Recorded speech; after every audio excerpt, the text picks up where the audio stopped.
a lot of our kababayan nagkaproblema sa online lending platform because it makes it very easy. Isang click lang, may 3,000, may 5,000, may 20,000.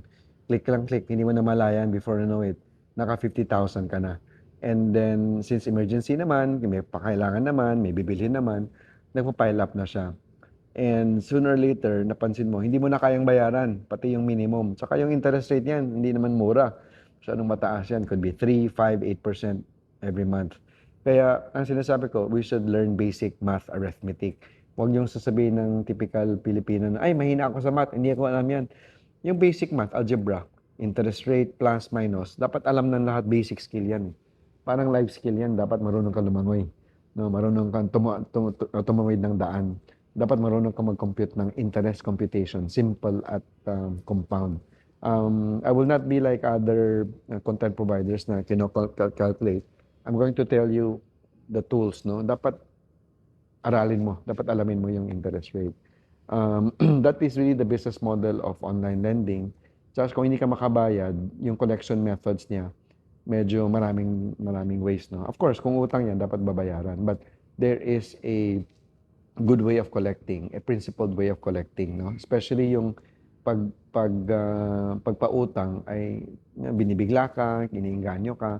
I'm not saying that these are things that are wrong, but it borders on the ethics of it, na dapat balanse lang, no? Do not try to make it so easy, tapos yung pagkolekta na naging hardball na.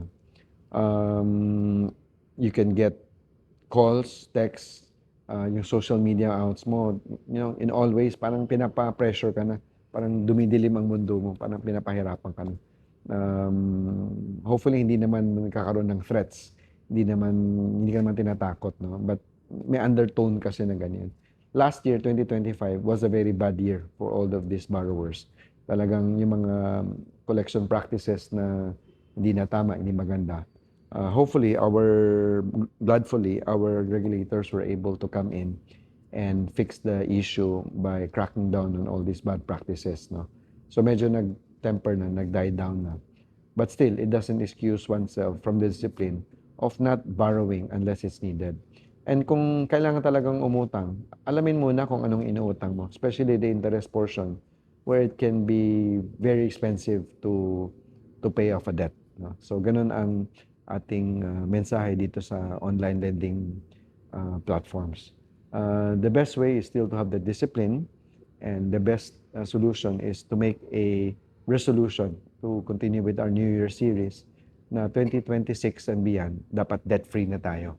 Huwag nating isipin na normal state yun. Hindi naman tayo pinanganak na may utang eh. So we should go through life as much as possible debt-free.